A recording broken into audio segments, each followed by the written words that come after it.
Hello everybody and welcome to Jesse's Drone Adventures. Today we have a good old-fashioned classic Mojave Desert exploration video. We're going to be driving from Jean, Nevada all the way out to Barstow, California, and we're going to be checking out some abandoned buildings along the way. Starting with Terrible's Hotel and Casino right behind me, or should I say, what's left of it. What you see here is the last remaining building of the Terrible's Hotel and Casino. Coming down the highway, it looked like a hotel from hell, or better yet, a shelter from a post-apocalyptic movie. Everything about this building screams creepy, from the broken and boarded up windows, faded and chipped paint, graffiti, and of course the severe burn marks on the south side of the building. My money says that was the result of a meth lab operation gone wrong, but your guess is as good as mine.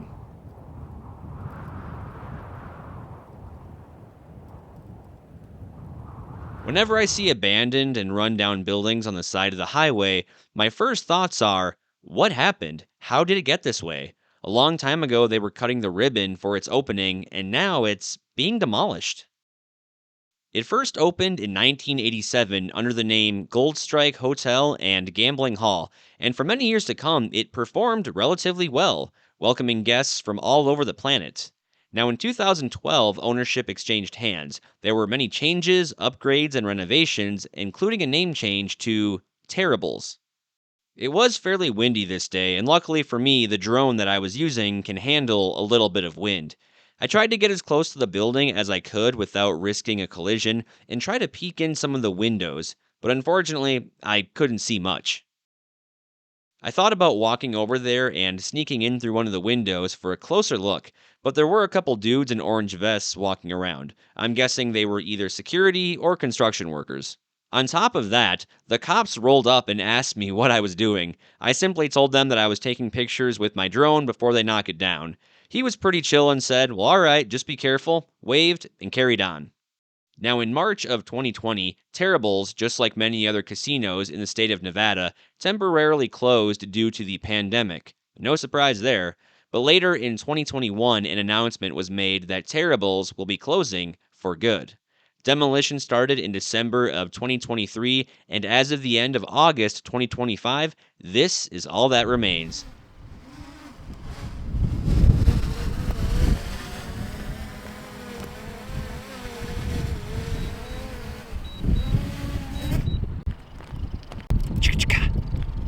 Well, that was pretty cool. I'm glad I got the opportunity to come out here and check it out before they completely leveled it. But we have a lot of places that we have left to see on this highway, and let's get going before the rain gets here.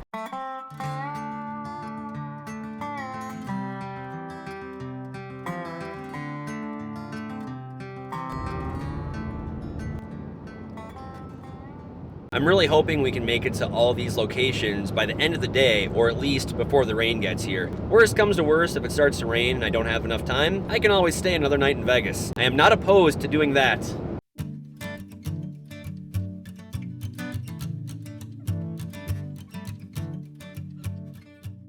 As you can now see, we are just outside the famous Buffalo Bills Hotel and Casino. A very iconic hotel and casino in Primm, Nevada. And I was last out here in, I want to say June, July, August of 2022, and it was closed back then. And then a while later, it did open back up, and now it's closed again. So I'm going to tell you a little bit about it. We'll be using the Skyrover X1 drone today for our flight around Buffalo Bills. New drone I picked up, yes, it's a DJI Mini 4 Pro knockoff, but you know what? It holds its weight and what it can do.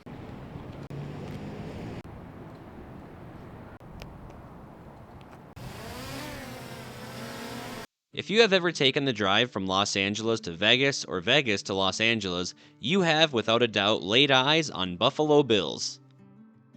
The red barn exterior sticks out like a sore thumb during the day, and at night it lights up like the 4th of July, only without the fireworks. But why on earth is this mega casino with once the world's tallest and fastest roller coaster empty? Why aren't there cars in the parking lot? Why is the roller coaster not running? And why aren't the seats of the slot machines filled with old people spending their retirement money? These are all fantastic questions. I visited the casino back in the summer of 2022, and it was closed then, but it did reopen for a brief period, only to close yet again. So what's the scoop? Are they tearing it down? Is it reopening? Or is it just going to sit there until someone decides to buy it, then demolish it and put up low-cost housing? Well, before we get to that, let's take a trip back to where it all started. You see, Buffalo Bills first opened in the 1900s, May 14th, 1994 to be exact. It's probably the most well-known for the Desperado roller coaster, a hypercoaster that reached a height of 209 feet, featuring a 225-foot drop with a maximum speed of 80 miles per hour. The casino also had a log flume, its fair share of restaurants, and of course, gambling. Now, they do have barriers around all the entrances into the casino, and on another day, I might be a little brave and just walk over there and check it out, but I've already done that before. Not to mention, I do have quite a few places that I have to get to film at today, and I don't want to chance it. The casino ran consistently over the years, and it seemed to be performing just fine, until the pandemic of 2020 showed up and ruined everything.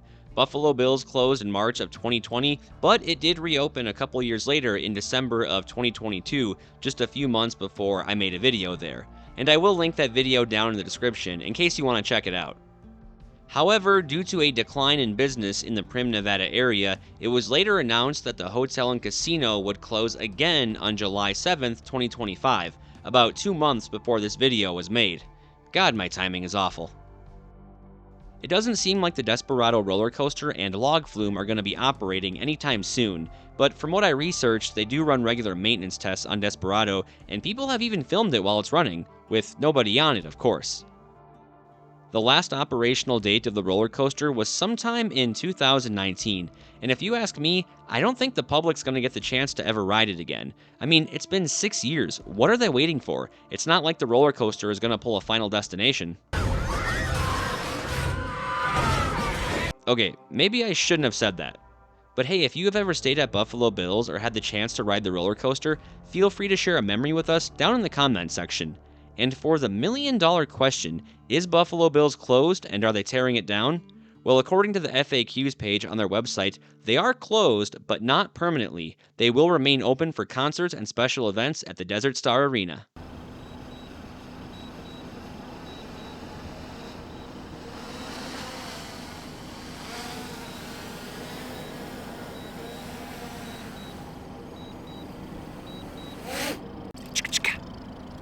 Now, you can probably guess where we're heading next, just based off the clips that I showed you. We're heading right across the street to Whiskey Pete's.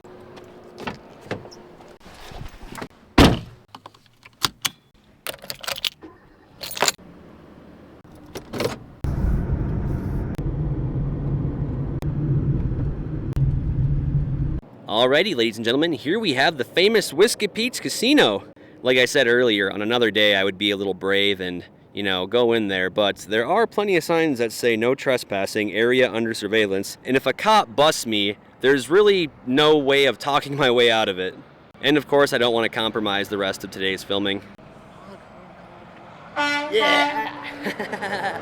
So for the Whiskey Pete's flight, we're going to use the DJI Mini 4 Pro because most of my Skyrover X1 batteries are charging because unfortunately, you can't buy Skyrover batteries in singles. Welcome to Whiskey Pete's Hotel and Casino. Another huge property with empty hotel rooms, seats at the slot machines, and a parking lot. This is just another one of many empty buildings in Prim, Nevada that sits unoccupied. A project that millions of dollars was poured into, only to find itself suffering the same fate like many other businesses along Interstate 15.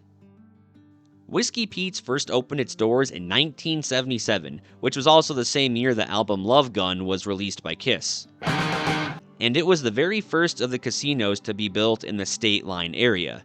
It did have a very successful run and saw many additions over the years. And perhaps one of the most famous attractions found within Whiskey Pete's is the Bonnie and Clyde Death Car. And this isn't just a replica, this is the real thing. It's bounced around the casinos in the surrounding area over the years, and it's something that I plan on showcasing in a video in the future. But prior to coming out here, I was under the impression that it was still in Whiskey Pete's and I wouldn't be able to see it because it was closed.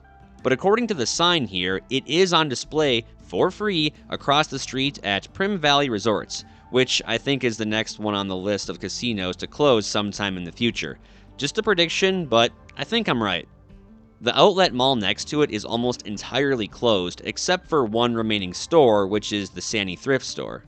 If you ask me, it's just a matter of time before Prim, Nevada becomes a ghost town that I'll be making a video on many years down the road, but you let me know your thoughts down below. Now, back to Whiskey Pete's. It closed on December 20th, 2024, and according to sfgate.com, in a statement, Affinity Interactive CEO Scott Butera said, "The company has temporarily closed Whiskey Pete's Casino in order to feature new and ongoing investments at Prim Resorts and Buffalo Bills." To me, that sounds like a very well-tailored response that translates to, yeah, we're eventually going to tear it down, but we don't want to tell people just yet in the event it harms potential business to Prim, Nevada. Now let's move on to more interesting deserted derelicts found deep within the Mojave Desert. But first, I would like 3 beefy 5-layer burritos. 5-layer burritos? That's me. All right, stay out, brother. Hey, thank you. Each bite is better than the previous bite.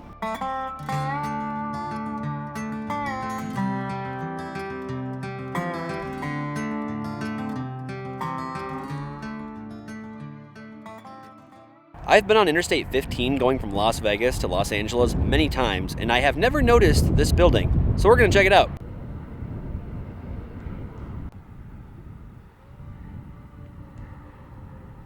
This looks like the type of place where dreams go to die.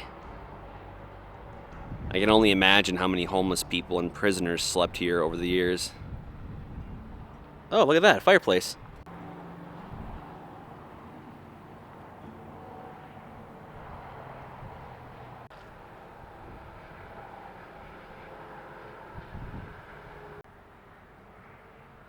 Kind of feel like I'm in the Twilight Zone. Some spooky stuff.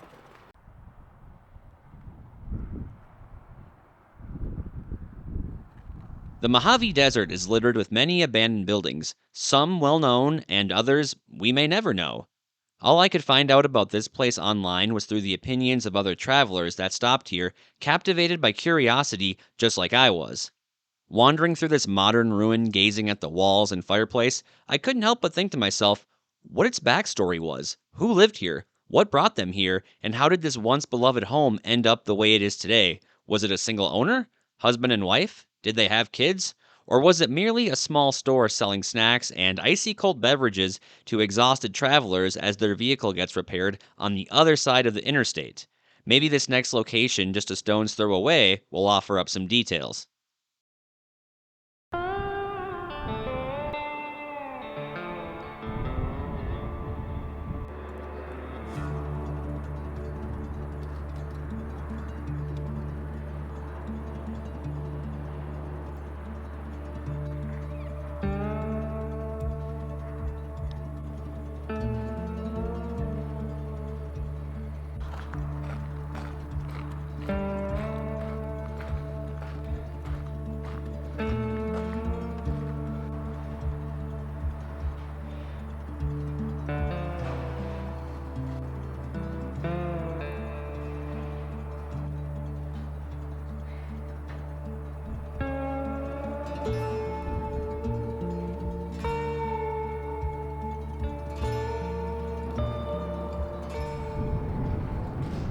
Just like the previous building, the Googles didn't reveal anything insightful about its history. Back in the day, garages like these out on long stretches of highway were pretty common, but as cars, trucks, and semis advanced, the demand for garages such as this one started to decline. And just when I thought I had explored everything here, there was more.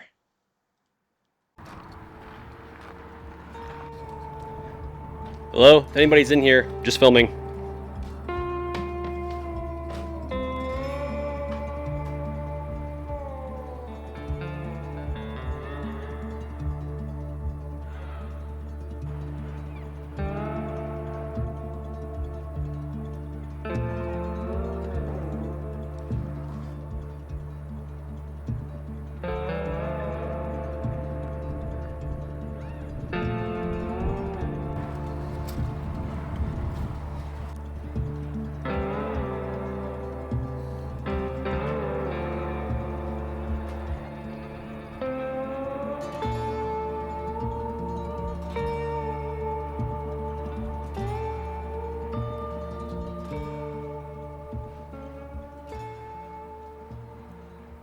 There is so much out here to see, and I'm surprised I've never stopped in at this abandoned location on my many trips to, well, Baker, California.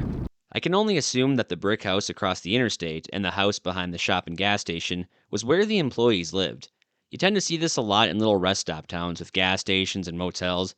The family that typically runs the show either lives very close by or they stay in the back in the living quarters. If anybody watching has any information on this place or you've stopped in here in the past, share a story with us down in the comments section to help shed a little light on it. If these walls could talk, I'm sure they could tell us some of the craziest travel stories of families and truck drivers going back and forth between Los Angeles and Las Vegas.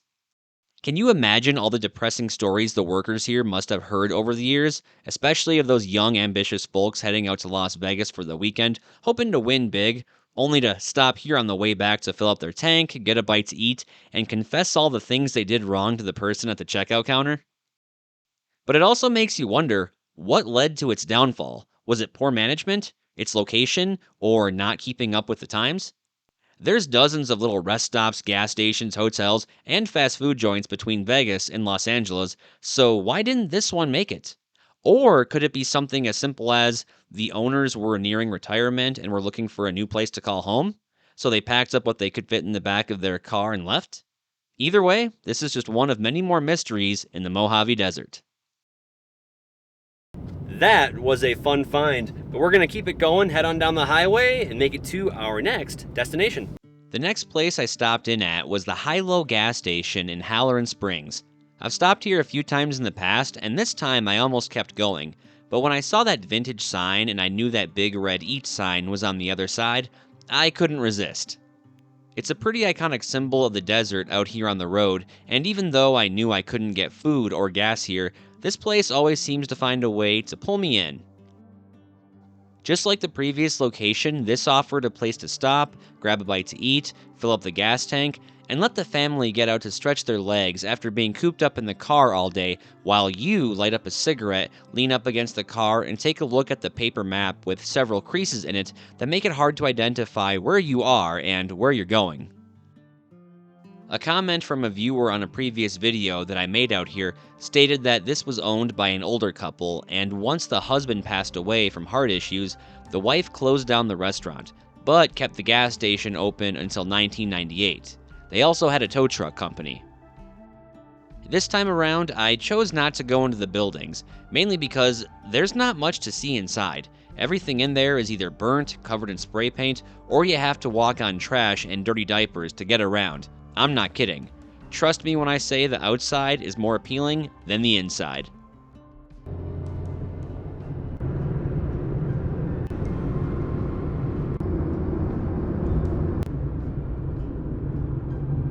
Welcome to the quaint little rest stop town of Baker, California.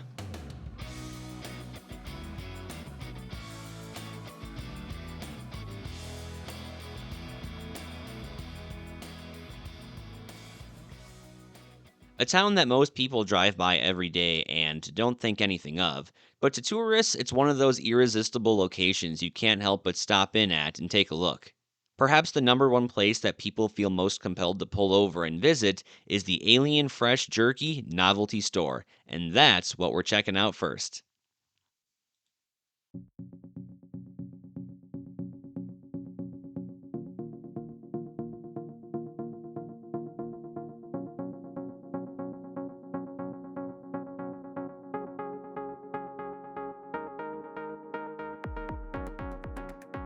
Welcome inside the Alien Fresh Jerky store, where you can find alien everything. I'm not kidding.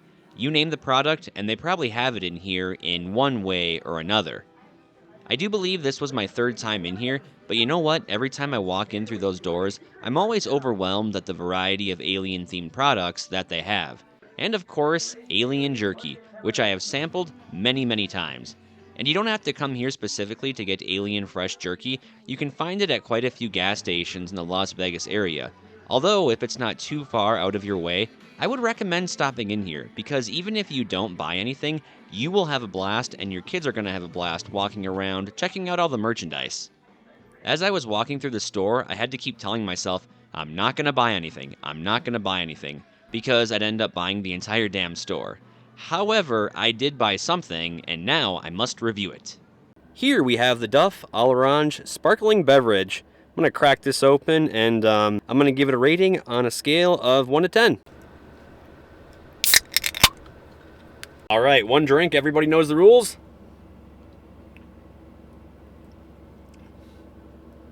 Wow, it's not bad.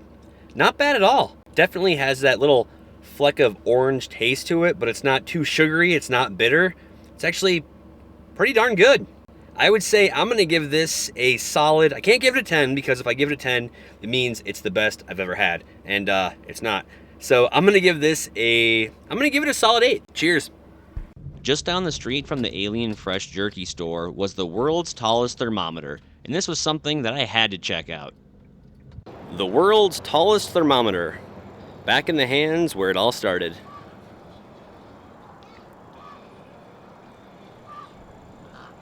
Baker, California, gateway to Death Valley.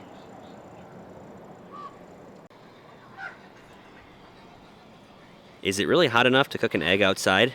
Skillet temperature would have to be 158 degrees. Looks like they're closed today. Dang it, I really wanted to go in. Get some merchandise. Kind of got that 1950s style seating right here. Digging it.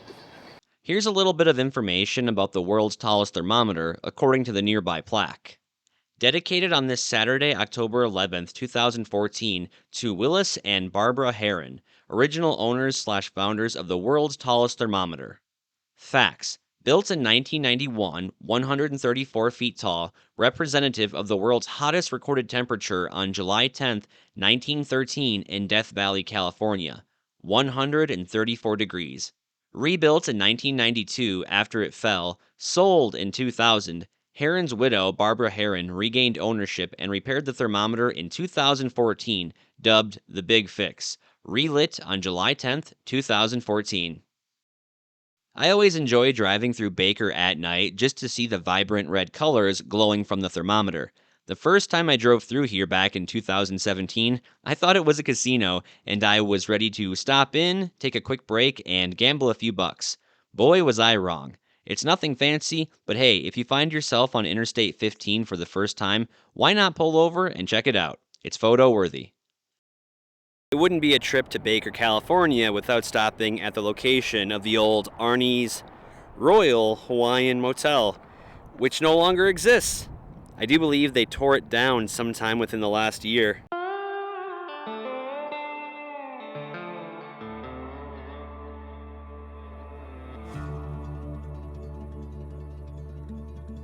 But the reason why this place always speaks to me is because one of my favorite movies was filmed here, which was called The Big Empty, starring Jon Favreau and what's that dude's name from 007? Sean Bean. They left the signs up here, which is pretty cool. This is where the lobby was, where you check in, and over there is where the pool is, and I think we can go over there. And then there was also another building over here, which has since been torn down. When I get back home, I'll see if I can grab some snippets from that movie and try to line some of those locations up with some of the footage and shots that I've taken today. Yeah, here's the pool. Last time I was here, there was shopping carts, spray paint cans, junkie needles, beer bottles, beer cans, glass, everything in here. I'm surprised they didn't feature this in the movie.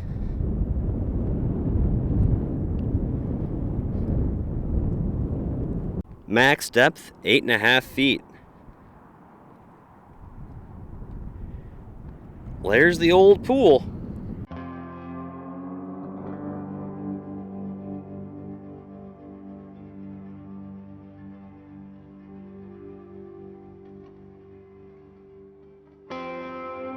Here are some before and after shots I snapped on my drone that I tried to line up the best I could with some scenes from the movie.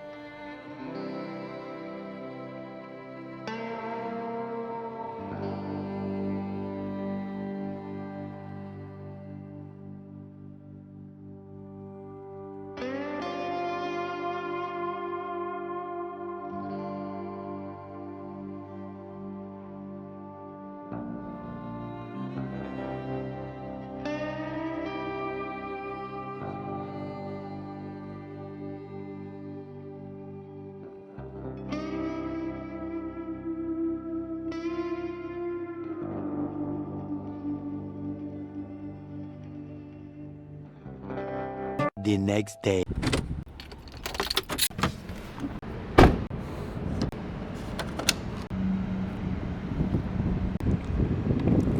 Yeah.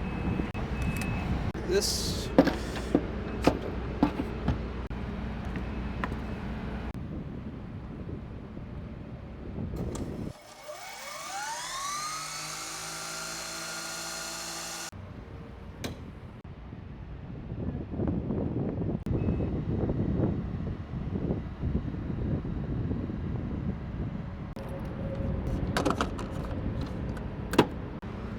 Alright.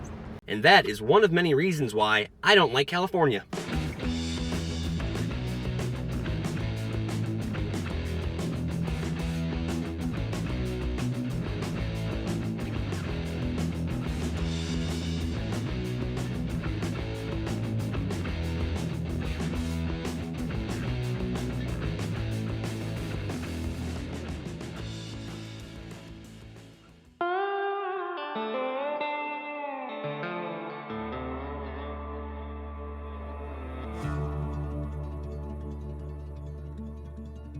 This is another building that's always been a bit of a mystery to me, because at first glance, one might think that it was the main building at a KOA campground. But I don't believe that to be true because 1, I couldn't find any records of that online, and number 2, there aren't any outlines that would suggest parking or camping spaces. But I did find an article on the website elvisrowphotography.com that suggested it was just an old lakefront property. I did have a hard time digesting that at first, but then again, if you look at the area from above on Google Maps, you can find dozens of empty lake beds just like this one in the surrounding area. Although I don't know that I would call them lakes. Maybe pond is a better word to use, but then again, the word lake tends to have a loose meaning these days. Or maybe they just like to call it a lake to sound fancy. I don't know. On Google Earth, it is called Lake Tammy, and there is no telling how long this home has been abandoned. When I got back home and I started playing this footage back, I couldn't help but imagine kids jumping off of the pier, a mom and dad preparing food at the grill, friends and neighbors riding around the lake on jet skis, and the remaining of the out-of-shape aunts and uncles sitting along the shoreline drinking Budweiser and discussing their 30-year mortgage rates. And again, if anybody from the area can tell us a little bit more about this property and its history, please feel free to share with us down in the comments section. It's only a matter of time before what remains of this fragile structure collapses and is gone for good.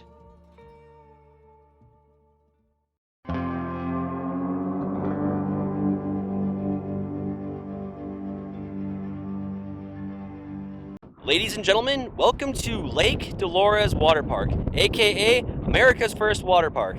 It's supposed to rain here in about an hour, so I'm going to get going, show you guys what it looks like, and tell you a little bit about it.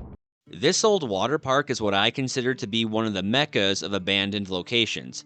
Most people either know it as Lake Dellores Water Park or Rockahula Water Park. To the average Joe and Joanne, from the perspective of the interstate, it looks like a wasteland that you wouldn't even pull over at to take a leak and smoke a Marlboro Red. But there is so much left behind, at least enough to paint a picture in your head of what day-to-day operations looked like before it went to hell due to the carelessness of an employee. And it's always that one employee. This iconic desert landmark story dates back a little further than the Brady Bunch. It was built by businessman Bob Byers in the late 1950s to serve his extended family. In 1962, it was eventually opened up to the public and called Lake Dellores Water Park, named after his wife, Dellores. How sweet. Over the course of the next 25 years, the lake and water park entertained thousands, catering to those driving back and forth from Los Angeles to Las Vegas, and locals looking for a mid-afternoon getaway to beat the heat. The water park featured a variety of different water slides, including a stand-up water slide. I would have loved to give that a try.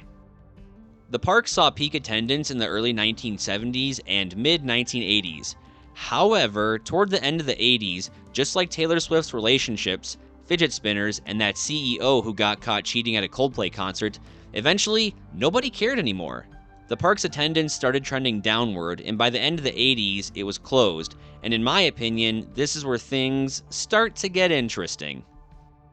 Bob Byers sold the park in 1990, and after some much-needed repairs, renovations, and upgrades, it reopened as Rockahula Water Park in 1998. A 1950s and 60s themed water park with classic 50s and 60s graphics and music. However, its resurgence didn't last too long. By the way, the day I was out here getting this drone footage, out of nowhere I saw a biker ride through the water park. Looked like he was having the time of his life. Didn't have the slightest clue I was following him with my drone, from a safe distance of course. It made for some pretty cool footage. As he was leaving, I tried to flag him down to let him know I got his ride on video so that way he could check it out later, but unfortunately I couldn't get his attention. And by the way, the drone I'm using to capture this video at the water park is the Skyrover X1 drone, and I will link that down in the description with all the other cameras, drones, and accessories that I use to make these videos. Now back to the story. After a few seasons of running, the water park started to experience financial hardship.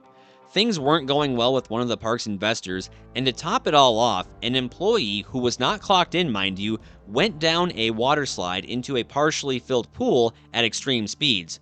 Long story short, he was left paralyzed and awarded $4.4 million in damages. The park never recovered financially and soon closed. Now, a little while later, the park did reopen in 2002 with a new name called Discovery Water Park. After a $400,000 renovation, it was only open on the weekends. Toward the end of its final run, though, it operated intermittently before closing its doors yet again in 2004. This time, they never reopened. Nowadays, the park operates as a canvas in the middle of the Mojave Desert, catering to graffiti artists who love to spray paint non-legible words on dilapidated structures in the high hopes that it will one day make them famous. Good luck with that. Please do me a favor and share this video with your friends, family, and crazy exes. And if you want to see more desert exploration videos like this, click that playlist in the upper left-hand corner before it disappears.